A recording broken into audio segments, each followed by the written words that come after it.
기자추 안지영입니다. 오늘은 이명웅 씨의 이야기를 한번 해볼까 합니다. 그동안 저희를 비롯해서 많은 분들이 다루고 또한 기사가 나왔던 게 이명웅 효과였어요. 이명웅 씨가 참여를 하면은 시청률이 오르고 앨범 판매량, 조회수가 늘고 그리고 영화도 극장으로 사람들이 몰린다 이런 얘기였는데 그 반대를 한번 생각해 봤습니다. 이명웅 씨가 과연 떠났을 때 그때는 어떤 일이 벌어질까? 이 부분을 오늘은 체크해 볼까 합니다. 자, 이명웅 효과. 말 그대로 이명웅 씨가 출연하면 시청률이 급상승하고 여러 가지 많은 긍정적 효과를 불러오는 것을 이야기를 하죠. 일단 가장 최근 이명웅 씨가 참여했던 이 삼시세끼부터 돌아보겠습니다. 1회 전국 시청률은 11.4%, 수도권은 11.8%, 각각의 최고 시청률은 14.2%와 15%였어요. 수도권 전국 기준 모두 동시간대 채널 지상파 포함해서 1위였다는 거 말씀을 해드리고요.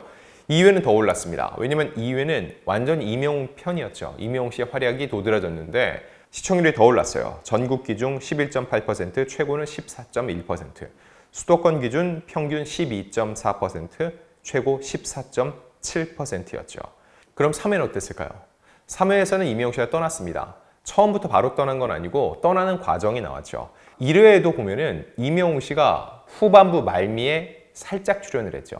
그런데도 시청률이 얼마? 11.4%였습니다. 근데 1회 시청률과 2회 시청률은 0.4%, 전국 기준으로 그렇게 크게 차이가 나지 않았죠. 왜 그럴지 생각해 보면 일단 오랜만에 4년 만에 돌아온 삼시세끼에 대한 대중들의 관심도가 높았다는 것과 더해서 그리고 이명웅 씨의 팬들은 이명웅 씨가 막판에 나오는지 초반에 나오는지 모르죠. 즉 이명웅 씨의 팬들은 삼시세끼가 시작하기 전부터 기다리고 있었다는 거예요. 그리고 이명웅 씨가 혹시 나오는 그 순간을 놓칠까봐 끝까지 봤다는 겁니다. 즉 11.4%, 11.8% 더 상승했지만 비슷한 추이였다는 것은 이명웅 씨의 팬층이 그대로 들어가 있다는 겁니다. 자, 그럼 3회는 어땠을까요? 전국 시청률 8.7%, 수도권 평균 9.4%였습니다. 하락률을 보면 전국 기준으로는 3.1%, 수도권 기준으로는 3%가 떨어졌습니다. 이게 엄청난 수치예요. 왜냐면 요즘 여러분 네로라는 K-팝 가수들이 출연하는 음악 프로그램 시청률 얼마인 줄 아세요? 평균 1% 수준입니다.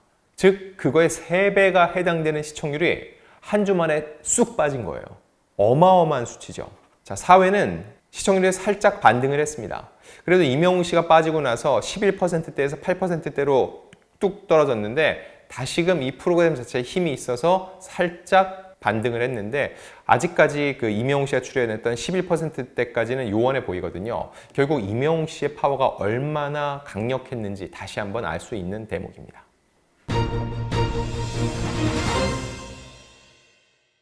지난 2020년 방송했던 삼시세끼 어촌편 5와 비교를 해볼게요.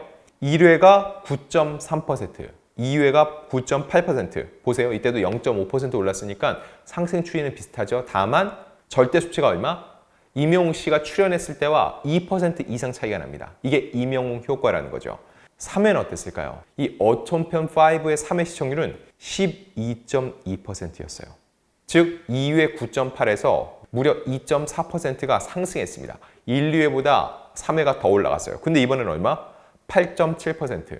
4년 전 어촌편 5와 이번 삼시세끼 라이트의 3회 시청률 차이가 3.5%포인트라는 거예요. 이게 무슨 얘기일까요? 결국 삼시세끼 1, 2회의 이 시청률은 이명웅 효과라고 볼 수밖에 없었다는 거죠. 그래서 이명웅 씨가 쑥 빠지고 나니까 시청률이 이명웅 씨를 보기 위해서 삼시세끼를 보던 사람들만큼 약 3%가 쭉 빠져버린 겁니다. 제작진 입장에서는 굉장히 아쉬울 수밖에 없어요. 왜냐면 삼시세끼는 그 자체로도 굉장히 인기가 높습니다. 그리고 탄탄한 고정 시청층을 갖고 있어요. 지금 8% 정도의 시청률이 나오는 예능 프로그램이 없습니다. 전체 예능을 통틀어도 최고 수준이에요. 근데 이명웅 씨가 나오면서 워낙 올라갔기 때문에 3회에서 느끼는 박탈감이 꽤 클 수밖에 없다는 거죠. 자, 그럼 다른 프로그램으로 넘어가 볼게요. 뭉쳐야 찬다 3입니다. 지난 8월 18일, 25일 두 회에 걸쳐서 방송됐는데 각각 4.4%와 4.5% 기록을 했습니다. 얼마나 올랐냐? 그 전주와 비교해야겠죠. 8월 11일 방송은 불과 1.6%였습니다. 3배 가까이 뛰었어요. 그리고 절대 수치로는 2.8% 그리고 2.7% 정도 상승을 한 거죠. 그러면 이 방송이 끝난 후 이명웅 씨가 아웃된 후에 시청률 추이를 볼게요. 9월 1일입니다. 2.9%였습니다. 즉 1.6%포인트가 하락을 했어요. 자, 그래도 뭉쳐야 찬다 같은 경우는 그 후에도 이명웅 씨 효과를 꽤 누렸습니다. 그 후에도 3% 전후를 유지를 하고 있어요. 그 직전이 얼마? 이명웅 씨 나오기 전이 1.6%포인트였는데 지금은 3% 안팎. 결과적으로 이명웅 씨가 나오면서 쭉 올라갔다가 하락을 했는데도 그래도 그 당시 유입됐던 시청률이 그대로 다 빠진 건 아니에요. 그때 뭉쳐야 찬다를 보니까 재밌네 하고 느낀 사람이 꽤 있었다는 거죠. 그 사람들은 여전히 뭉쳐야 찬다를 보고 있다는 거죠. 이렇다 보니까 뭉쳐야 찬다 입장에서는 이명웅 씨를 섭외하지 않을 수가 없는 거예요. 왜냐면 전체 시청률, 파이 자체를 키워주기 때문인 거죠. 근데 중요한 거는 시청률 변화라는 거는 단순히 시청률, 숫자 노름이 아닙니다. 왜냐? 시청률이 상승되면 어떻게 되죠? 광고주에게 어필이 됩니다. 결국은 뭐예요? 광고, 그 해당 프로그램 앞뒤 광고를 사는 광고주가 매력을 느껴야 된다는 얘기예요. 그 프로그램이 그렇게 시청률이 높아? 사람들이 많이 보는 거네? 그럼 거기 광고를 살게요. 이렇게 되는 거예요. 근데 이명웅 씨가 출연했는데 TV 시청률이 올랐다. 아울러 이명웅 씨는 유명 CF 스타이기도 하죠. 지금 A급 CF 스타라는 얘기 뭐예요? 광고주들이 서로 찾는 모델이라는 얘기입니다. 결과적으로 볼 때 게스트 한 명, 이명웅 씨 한 명이 출연함으로 인해서 시청률이 상승하고 그건 시청률이 상승하기 때문에 방송사 입장에서는 그 프로그램 앞뒤 광고를 비싸게 팔 수가 있습니다. 광고주를 움직인다는 건 얘기예요. 즉 이명웅 효과는 단순히 수치를 올려놓는 게 아니라 그 주변에 광고 시장까지 같이 움직이는 효과를 발휘하고 있다는 겁니다. 반대로 이명웅 씨가 빠지고 시청률이 하락한다? 그럼 광고주도 이탈을 한다는 얘기죠.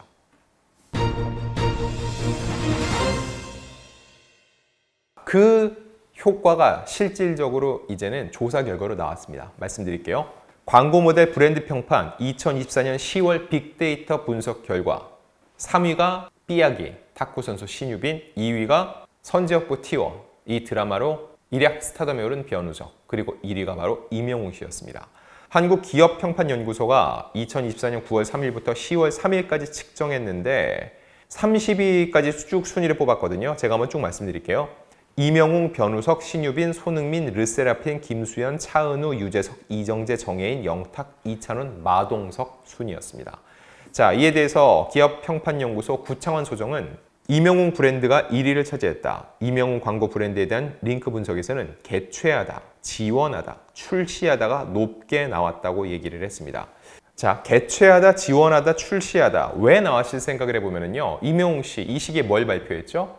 팀 기성용과 팀 이명웅이 자선 축구 대회를 연다. 이런 발표가 있었죠. 이와 관련해서 또 많은 사람들이 높은 관심도를 표했다고 볼 수 있고요. 또 이 시기에 이명웅 씨가 참여한 그 영화 더 스타디움이 개봉돼서 열심히 상영 중이었기 때문에 이런 효과들이 모두 복합적으로 작용돼서 이 광고 모델 브랜드 평판에서도 또다시 1위를 차지한 것으로 보입니다. 자, 그럼 이 영화 얘기도 한번 간단하게 하고 넘어갈게요. 이 영화 현재까지는 스코어가 어떻게 되느냐? 지난 8월 28일 개봉을 해서 벌써 이제 상영 6주 차에 접어들었는데 이 영화 지난 10월 3일까지 전국 관객 31만 명을 모았습니다. 지난해 개봉됐던 I'm Hero가 25만 명이었으니까 훌쩍 뛰어넘었죠. 몇 번 제가 말씀드렸지만 역대 공연 실황 누적 최고 관객은 BTS, Love Yourself in 서울에 세운 34만 명입니다.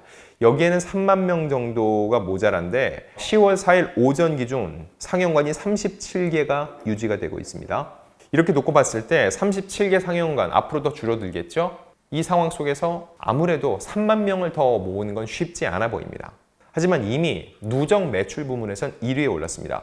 이미 72억 원에 육박을 하고 있는데 그 이유 스크린X 그리고 4DX 이런 특별 상영관에서 많이 상영을 했고 공연 실황을 좀 더 라이브 같은 느낌으로 즐기기 위해서 그런 상영관을 찾는 이들이 굉장히 많았다는 거죠.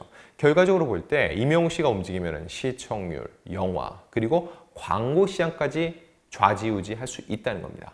자, 그래서 오늘의 핵심은 뭐냐? 일단 이명웅 씨가 차면 시청률이 확 올라가는데 이명웅 씨가 빠지면 어떻게 돼요? 시청률이 그만큼 빠지게 된다는 거죠.